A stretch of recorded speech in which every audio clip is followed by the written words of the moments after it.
మహాశక్తి యోగం అని అంటాం, కాలసర్ప దోషము అంటాం. ఇలాంటి యోగాలు ఉంటాయి. బుధాదిత్య యోగము అంటాం, తర్వాత హంసవాహిని యోగం అంటాం. ఇలా చాలా యోగాలు ఉంటాయి జాతకంలో. చాలా దోషాలు కూడా ఉంటాయి. దీనికి సహజంగా కూడా స్త్రీకి అష్టమం చాలా ఇంపార్టెంట్ అనమాట. అష్టమ స్థానం మాంగళ్య స్థానం అంటాం. మగవాళ్ళకి అష్టమ స్థానం ఆయుష్య స్థానము అంటాం. స్త్రీకి అష్టమం బాగాలేకపోతే భర్తకు కొంత ఇబ్బంది జరిగేటువంటి అవకాశం ఉంటుంది. అప్పుడు ఏం చేస్తాం, మనం వివాహానికి మునుపే స్త్రీకి సంబంధించి అష్టమ స్థానానికి సంబంధించిన దోషం ఏదైతే ఉంటుందో దాన్ని పరిహారం చేసి వివాహం చేస్తాం. అప్పుడు చాలా బాగుంటారు వాళ్ళు. తర్వాత కొంతమంది అకాల మరణం చెందుతూ ఉంటారు. మరి అకాల మరణం చెందిన వాళ్ళకి ఏం చేయాలి, అసలు అకాల మరణం ఎందుకు జరుగుతుంది అనేది మనం చూస్తూ ఉంటాం. మనం ఇందాకటి నుంచి కేవలం 8వ స్థానం గురించే మాట్లాడుకుంటూ ఉన్నాం. జాతకంలో ప్రతి స్థానం ఇంపార్టెంటే. 2వ అధిపతి అష్టమాధిపతి ఎప్పుడైతే బాగుండరో ద్వితీయం మారకం అంటాం. ఏదైతే మారక స్థానాధిపతి బాగాలేదో సహజంగా మరణం సంభవిస్తుంది. కాబట్టి అలాంటి మరణ భయాలు ఉన్నప్పటికీ కూడా వాటికి కూడా పరిహారాలు ఉన్నాయి జాతకంలో. సహజంగా ఒక యాక్సిడెంట్ అవుతుంది, వెళుతూ ఉంటారు, యాక్సిడెంట్ అవుతుంది, అకాల మరణం చెందుతారు. మరణం చెందిన తర్వాత ఏం చేయాలి, వాళ్ళు మరణించేస్తారు. ఇప్పుడు వాళ్ళకి 23, 22 ఏళ్ళు ఎంగేజ్ ఉంటారు, వాళ్ళు యాక్సిడెంట్లో మరణించారు. జాతకంలో తెలుస్తుంది వీళ్ళు మరణించారా లేదా, బాగున్నారా లేదా, జాతకం చూసి చెప్పచ్చు. ఇలా జరిగినప్పుడు వాళ్ళకి ఏం చేయాలి, వాటికి కూడా శాంతులు ఉన్నాయి. అకాల మరణం చెందిన వాళ్ళు ప్రేతంగా తిరుగుతూ ఉంటారని మనకు శాస్త్రం. అది దానికి నారాయణ బలి అంటాం. ఇలాంటివి కూడా శాస్త్రంలో మనకి ఖచ్చితంగా చేసుకోవచ్చు. చేసుకుంటే వాళ్ళని ఆ యొక్క ఆత్మను తీసుకెళ్ళి నారాయణలో కలుపుతారు. అది కూడా ఒక పరిహారం అనమాట. కాబట్టి దీనికి ప్రతి దానికి కూడా మనకు జ్యోతిష శాస్త్రంలో విద్యకు కావచ్చు, ఉద్యోగానికి కావచ్చు, వివాహానికి కావచ్చు, దంపతులు కలిసి ఉండడానికి కావచ్చు. కొంతమంది వివాహం చేసుకున్న తర్వాత చాలా విడిపోతూ ఉంటారు. విడిపోయే స్థాయిలో కలిసిన వాళ్ళు కూడా చాలామంది ఉన్నారు. అది జాతక బలం. కాబట్టి దానికి తగ్గ పరిహారాలు చేసుకుంటే ఖచ్చితంగా వాళ్ళు కలిసి ఉండేటువంటి అవకాశం మనకి ఉంటుంది. ఇప్పుడు కుజుడు అష్టమంలో ఉన్నా వ్యయంలో ఉన్నా కూడా కుజదోషం ఉన్న వాళ్ళతోనే వివాహం చేయాలి, అవతల అబ్బాయికి కూడా కుజదోషం ఉండాలి, ఇటు అమ్మాయికి ఉండాలి అంటారు. పరస్పరం లేకపోతే కూడా చాలా ప్రమాదం ఖచ్చితంగా ఉంటుంది. ఇప్పుడు కుజదోషం ఉన్న వాళ్ళని కుజదోషం ఉన్న వాళ్ళే చేసుకోవాలనేటువంటిది నానుడి. ఇది ఖచ్చితంగా నిజం. అంటే సహజంగా అబ్బాయికి లగ్నంలో అంగారకుడు ఉన్నారనుకోండి, అమ్మాయికి కనీసం చంద్రవత్ కుజుడన్నా ఉండాలి. అంటే చంద్రుడన్నా అంగారకుడిని చూస్తూ ఉండాలి. ఇప్పుడు అక్కడ ఏమవుతుంది అంటే ఒక దోషం ఒక దోషాన్ని నివారిస్తుంది అని శాస్త్రం. ఇప్పుడు సహజంగా ఒక అమ్మాయికి కుజదోషం ఉంది, అబ్బాయికి కనీసం ఒక 15% కుజదోషం ఉన్నా, ఒక 10% కుజదోషం ఉన్నా కుజదోషాన్ని నివారిస్తుంది. వాళ్ళ కుజదోషం వర్తించదు. అప్పుడు వాళ్ళు చాలా హ్యాపీగా ఉంటారు. అందువల్ల అలా చేసుకుంటారు. అది ఖచ్చితంగా నిజమే. సో ఈ మొత్తం మీద ఈ వివాహ సమస్యలు ఉన్న వాళ్ళు ఎట్లాంటి శాంతులు చేసుకుంటే బాగుంటుంది, పూజా పరిహారాలు దానాలు కావచ్చు, ఎట్లా చేస్తే బాగుంటుంది శర్మ గారు? సహజంగా మనకి ఒక్కొక్క దానికి ఒక్కొక్క అధిపతి ఉంటారు. మన నక్షత్రానికి ఏ యొక్క అధిపతి అయితే ఉంటారో ఆ నక్షత్ర అధిదేవతని, ఇప్పుడు సహజంగా స్వాతి నక్షత్రం ఉంటుంది. స్వాతి నక్షత్రం వాళ్ళు ఏం చేయాలి, నరసింహస్వామిని కనుక సహజంగా వెళ్ళి దండం పెట్టుకుని వస్తే, ఇప్పట్లో పూజలు చేయమంటే వాళ్ళు కూర్చొని గంటలు ఎవరు చేయలేరు. అయ్యన ఏదో చెప్తున్నాడు ఆయన ఇంక అయిపోయిందని అనుకుంటాం. అలా కాదు, కేవలం దర్శనం. స్వాతి నక్షత్రం వాళ్ళు ఉన్నారు, స్వాతి నక్షత్రం వాళ్ళ నరసింహ క్షేత్రాన్ని దర్శిస్తే వాళ్ళకి ఆ దోషం పోయి చాలా హ్యాపీగా ఉంటారు. అదే రకంగా అశ్విని నక్షత్రం వాళ్ళు ఉన్నారు, వాళ్ళ అమ్మవారిని ఆరాధిస్తే వాళ్ళకి చక్కటి యోగం ఉంటుంది. అలా ప్రతి నక్షత్రానికి మనకు పరిహారం ఉంటుంది. ఆ నక్షత్రం వాళ్ళు కేవలం దండం పెట్టుకొని వచ్చి ఆ మంత్రం ఒక్కసారి స్వామికి చెప్పి దండం పెట్టుకుంటే వాళ్ళకి జాతకంలో దోషం కొంత భంగం అవుతుంది. ఇంకా ఎక్కువగా ఉంటే మనం దర్శనం చేసుకొచ్చిన తర్వాత కూడా మనకి ఇంకా ఎక్కువగా దోషం ఉంది, మనకి ఇంకా దోష నివృత్తి కావట్లేదు, మనకి ఇంకా కలిసి రావట్లేదు అనుకుంటే అప్పుడు ఖచ్చితంగా కూడా మనం బ్రాహ్మణులు కలిసి దానికి సంబంధించినటువంటి శాంతులు చేసుకోవచ్చు. సుబ్రహ్మణ్య స్వామి ఆరాధన చేయడం వల్ల వివాహంకి సంబంధించిన దోషాలు ప్రత్యేకంగా ఈ ఆరాధన వల్ల తీరతాయి అని అంటుంటారు కదా శర్మ గారు, అది నిజమేనా? ఖచ్చితంగా అమ్మ. ఇక్కడ ఏమవుతుందంటే వివాహానికి మునుపు ఇప్పుడు కొంతమందికి వివాహం కాలేదు, వాళ్ళని పుట్టలో పాలు పోయమని చెప్పి కొంతమంది చెప్తుంటారు, రాహు బాలేదని. అది ఇప్పుడు అందరూ శాంతులు చేసుకోలేరు. ఇప్పుడు చాలామంది ఇప్పుడు ఒక శాంతి చేయాలంటే చాలా ఖర్చుతో కూడుకుంది. వాళ్ళకి ఏం పరిహారం చేద్దాం మేము, రాహు బాలేదు, అంగారకుడు బాలేదు. అంగారకుడు బాలేకపోతే ఏం చెప్తాం, సుబ్రహ్మణ్యేశ్వర స్వామికి ఒక 7 వారాలు అభిషేకం చేయించండి, 7 వారాలు నమస్కారం చేసుకొచ్చుకోండి అంటాం. ఇక్కడ నేను ఇందాక చెప్పాను మీకు, స్వాతి నక్షత్రం వాళ్ళు ఎలా అయితే నరసింహస్వామికి దండం పెట్టుకుని వస్తే పని అవుతుందో అదే రకంగా ఈ కుజదోషం ఎవరైతే ఉన్నవాళ్ళు శాంతి చేసుకోలేరు. అందరూ కొంతమంది చాలా పేదవాళ్ళు ఉంటారు, వాళ్ళు శాంతి చేసుకోలేరు. ఏం చేయాలి, వాళ్ళకి సుబ్రహ్మణ్యేశ్వర స్వామి ఆరాధన చేయమని చెప్తాం. తద్వారా కొంత దోష నివృత్తి వాళ్ళకి వివాహం జరుగుతుంది. అదే రకంగా కొంతమందికి పెళ్ళైన తర్వాత సంతానం కలగదు, పంచమ స్థానం బాలేదు, పంచమంలో రాహువో, పంచమంలో అంగారకుడో, పంచమంలో కేతువో ఇలా ఉంటే సంతానం కలగదు. వాళ్ళకు కూడా ఏం చెప్తాం, దానికి కూడా పరిహారాలు ఉన్నాయి వేదంలో. సంతాన గోపాలము అంటాం. ఇప్పుడు నవగ్రహ శాంతి చేస్తూ సంతాన గోపాల వ్రతం అని ఒకటి ఉంటుంది మనకి. అదే సంతాన గోపాల మంత్రం అని కూడా ఉంటుంది. వీటిని కొంతమంది ఏం చేస్తాం, అశ్వత్థనారాయణులు అంటాం. వేప చెట్టు, రావి చెట్టు, దాని కింద కూర్చొని ఒక మండలం రోజులు కనుక ఆ రావి ఆకుల యొక్క నీళ్లు తాగుతూ ఒక 48 రోజులు ముందుగా నవగ్రహ శాంతి చేసుకొని, అయితే 48 రోజుల్లో ఎప్పుడో ఒక రోజు వాళ్ళకి ఏ గ్రహాలు అయితే బాగాలేదో వాటికి శాంతి చేసుకొని దాని కింద కూర్చొని అశ్వత్థనారాయణ చెట్టు కింద కూర్చొని, రావి చెట్టు వేప చెట్టు కలిసిన చోట చక్కగా అక్కడ కూర్చొని ఎవరైతే సంతాన గోపాల మంత్రాన్ని జపం చేస్తారో వారికి 48 రోజుల్లో ఖచ్చితంగా పిల్లలు కలిగిన వాళ్ళు చాలామంది ఉన్నారు అది చేసుకుంటే. అలా సంతానం కలిగిన వాళ్ళు ఉన్నారు. ఆ దోష నివృత్తి అయ్యి ఇప్పుడు జాతకంలో మరి సంతానం లేదు, మరి సంతానం లేనప్పుడు ఎలా చేస్తాం? ఇప్పుడు పెళ్ళైన చాలామందికి ఒక 5 ఏళ్ళు 6 ఏళ్ళు 10 ఏళ్ళు అయినటువంటి సంతానం కలిగిన వాళ్ళు ఉంటారు. మరి వాళ్ళకి ఎలా సంతానం కలుగుతుంది? మరి 10 ఏళ్ళు కలిగిన సంతానం ఒకేసారి ఎలా కలుగుతుంది అని మనం అనుకుంటాం. అలా కలిగిన వాళ్ళు చాలా వందల మంది ఉన్నారు నాకు తెలిసిన వాళ్ళు. కాబట్టి పంచమ స్థానం బాగాలేకపోవడం, ప్రధానంగా నవమ స్థానం బాగాలేకపోవడం. అంటే సంతానం కలగకపోవడానికి పంచమ స్థానాన్ని ముఖ్యంగా చాలా ముఖ్యంగా చూస్తాం. పంచమం పుత్రస్థానం, నవమ స్థానం కూడా చాలా ఇంపార్టెంట్. ఈ 2 స్థానాలు చూసుకుంటూ వీళ్ళకి ఈ రెమెడీ చెప్తుంటాం మనం. ఇలాంటి చేసిన వాళ్ళు చాలామంది, సంతానం కలిగిన వాళ్ళు కూడా మన దగ్గర చాలామంది ఉన్నారు. కాబట్టి వాటికి సంబంధించిన పరిహారం చేసుకొని ఇందాక చెప్పాను కదా, రావి చెట్టు వేప చెట్టు కింద కూర్చొని చక్కగా సంతాన గోపాల మంత్రాన్ని చదవడం. ఇది చేస్తే సంతానం కూడా కలుగుతుంది. దంపతులు కూడా చాలా బాగుంటారు, బాగా రాణిస్తారు. ఇక మానసిక స్థితికి సంబంధించి మానసిక సమస్యల గురించి ఈ మధ్యకాలంలో చాలామందికి ఎక్కువైపోయాయి. అయితే మనకారకుడైన చంద్రుడు బాగలేకపోవడం వల్ల ఇటువంటి సమస్యలు వస్తాయంటారా జాతకంలో? లేదా చంద్ర రాహువుల కలయిక కావచ్చు, చంద్రకేతువుల కలయిక, గ్రహణ దోషాల వల్ల కూడా మానసిక సమస్యలు వస్తాయని అంటుంటారు కదా శర్మ గారు, ఏంటి అసలు కారణం ఏంటి? ఓకే, ఇప్పుడు మనకి మంచి సందేహం అడిగారు మీరు. చిన్నప్పటి నుంచి మానసిక రోగం ఉందా అంటే ఉండదు. కొంతమంది మానసికంగా పుట్టినటువంటి వాళ్ళకి తప్పదు, అది చంద్రభగవానుడు బాగాలేకపోవడంలో వచ్చేటువంటి రోగం.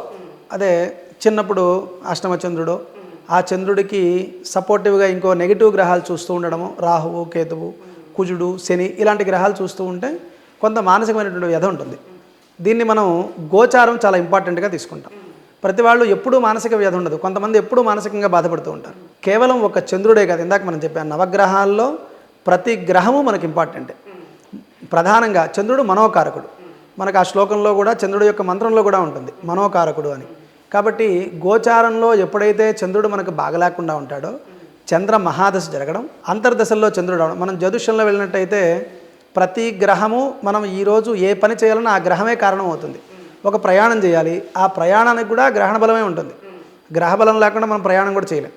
మనం ఏదన్నా ఒక వివాహానికి వెళ్ళాలి, దానికి కూడా ఒక గ్రహ బలమే ఉంటుంది. కాబట్టి ప్రతి దానికి కూడా గ్రహమే ఆధారం. కాబట్టి ఈ గ్రహాన్ని మనం సంపూర్ణంగా ఒక చంద్రుడే కాకుండా మిగతా గ్రహాలను కూడా చూసుకొని దాన్ని బట్టి వాళ్ళ మానసిక స్థితి ఏంటి, ఈ చంద్రుడితో పాటు ఇంకేవి బాలేవు అనేటువంటిది చూసుకొని దానికి పరిహారం చేసుకుంటే వాళ్ళు చాలా ఆహ్లాదంగా ఆనందంగా ఉంటారు. ఇప్పుడు ఎప్పుడు బాగాలేకుండా ఉంటారు. ఇప్పుడు ఏదన్నా ఒక సమస్య వస్తేనేగా వాళ్ళు బాగాలేకుండా ఉండేది.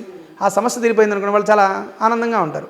కాబట్టి ఆ సమస్య వచ్చినప్పుడు మనం మానసికంగా ఎందుకు ఇబ్బంది పడుతున్నాం, అసలు మన జాతకం ఏంటి అనేది ఒక జ్యోతిష్యుడి దగ్గరికి వెళ్ళామనుకోండి, ఆయన చూసి చెప్తారు చంద్రుడు బాగాలేదు, చంద్రుడితో పాటు ఏ గ్రహాలు బాగాలేవు, ఎందుకు మీరు మానసికంగా ఇబ్బంది పడుతున్నారు. కొంతమంది బండిలో పోతూ ఉంటారు, కాలు కింద పడితే కాలు ఇరిగిపోతూ ఉంటుంది. వాళ్ళు ఇంటికి వెళ్ళిపోయి సిక్ అయిపోతారు, ఒక 3 నెలలు 4 నెలలు కాలు కదలడానికి ఉండదు. మరి అక్కడ కారణం ఏముండదు, కింద పడరు ఏం లేదు, కాలు జస్ట్ కింద పెట్టి కాలు ఇరిగిపోయి ఉంటుంది, ఫ్రాక్చర్ అవుతుంది. దానికి కారణం ఏంటి? కేవలం శని భగవానుడు బుధుడు, ఈ రెండింటి వలన అలా జరిగి ఉంటుంది. అలా జరిగిన వాళ్ళు కూడా చాలామంది ఉన్నారు. మరి ఏమీ లేకుండా జరిగి ఎందుకు ఇలా బాధపడ్డారంటే చంద్రుడే కాదుగా, మిగతా గ్రహస్థితి కూడా కారణమే. కాబట్టి అకాలంగా జరిగేటువంటివి ఏమన్నా ఉన్నట్టయితే, ఇప్పుడు మనకు ఏదన్నా ఒక ఇన్సిడెంట్ జరగంగానే జ్యోతిష్యుడి దగ్గరికి వెళ్ళాలి. మనకు కొన్ని సిమ్టమ్స్ కనిపిస్తుంటాయి ప్రతి వాళ్ళకి కూడా, అన్ఎక్స్పెక్టెడ్గా జరుగుతూ ఉంటాయి.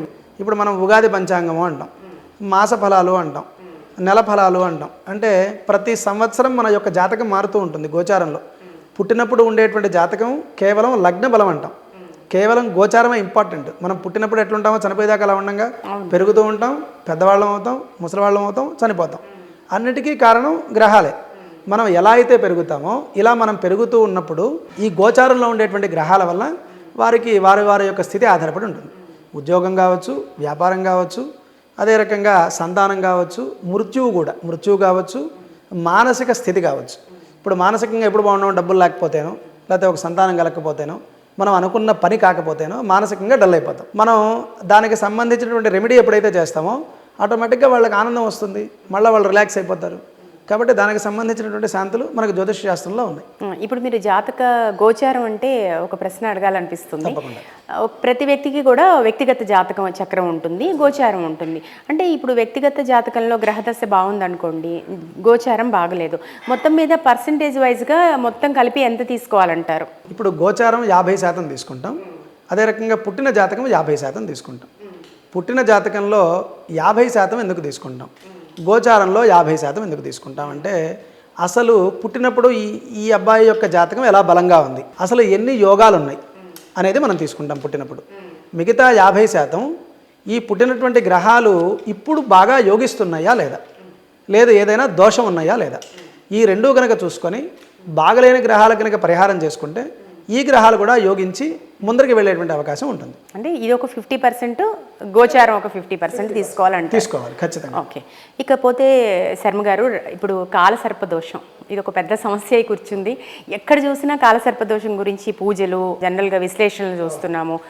అది ఎక్కువగా మన దీంట్లో ఇక్కడ చేస్తున్నారు, శ్రీకాళహస్తిలో ఎక్కువగా పూజలు జరుగుతుంటాయి. కానీ రాహుకేతువులు వల్లే కాలసర్పదోషం ఏర్పడుతుందా? అసలు 108 కాలసర్పదోషాలు అంటారు, కాలసర్పదోషం బాగా పనిచేస్తుందని చెప్తుంటారు, అసలు పనిచేయదు, కాలసర్పదోషం గురించి పట్టించుకోవాల్సిన అవసరం లేదని. అసలు ఏది నిజం?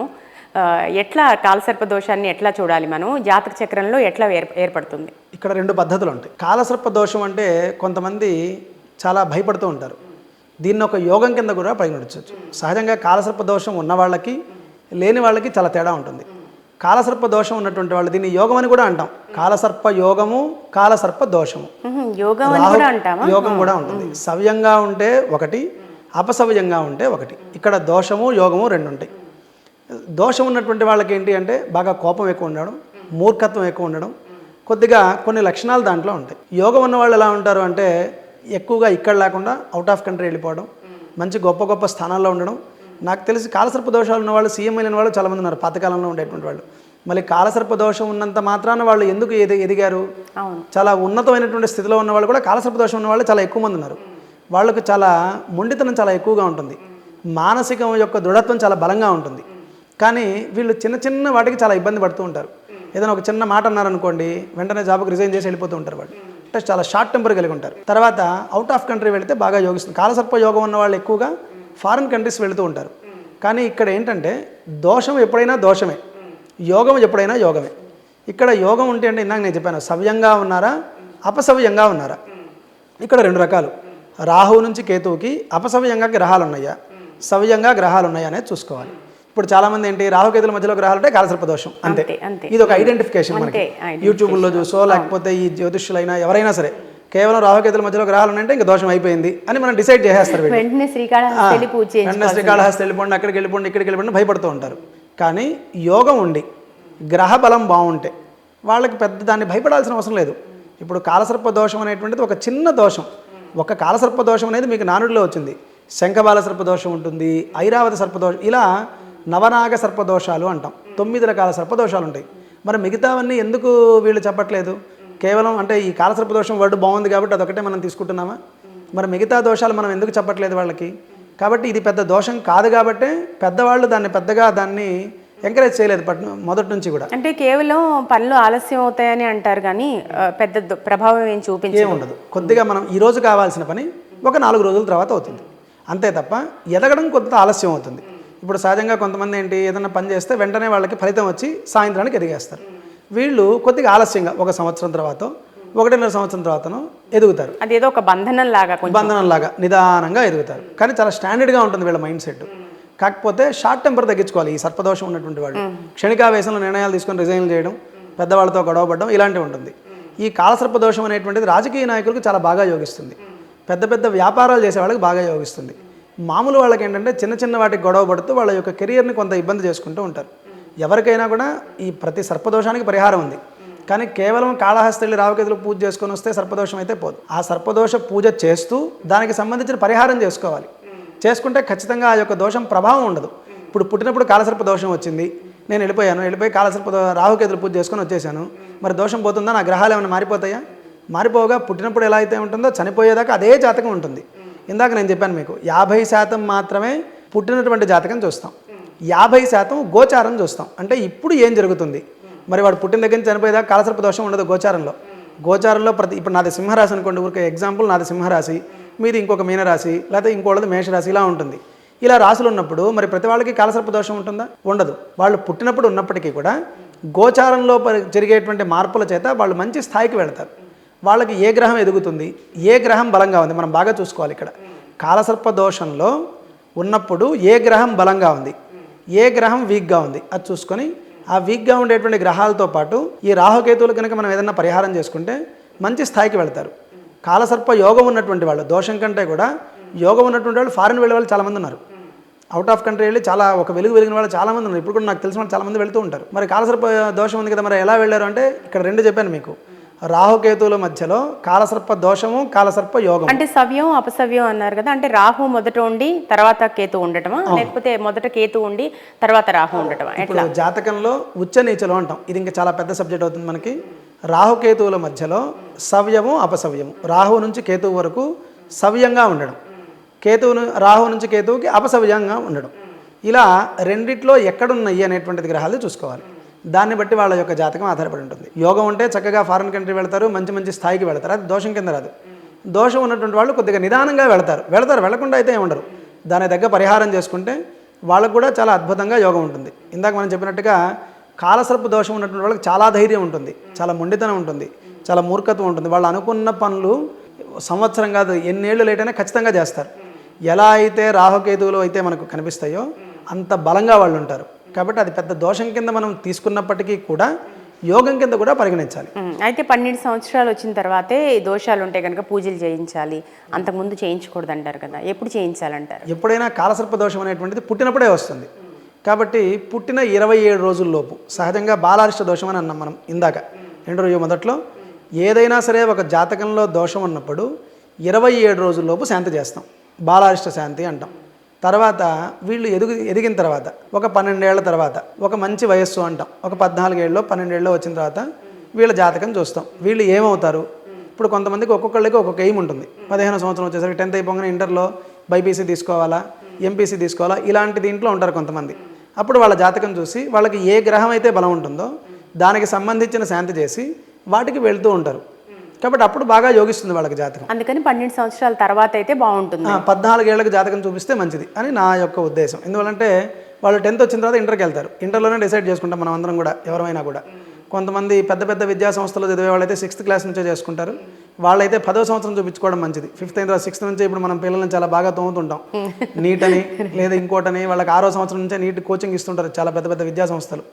అలాంటి వాళ్ళకైతే 10వ సంవత్సరం చూపించండి. మామూలు స్కూళ్ళలో చదువుకొని 10th క్లాస్ అయిన తర్వాత చూపిస్తే చాలా బాగుంటుంది.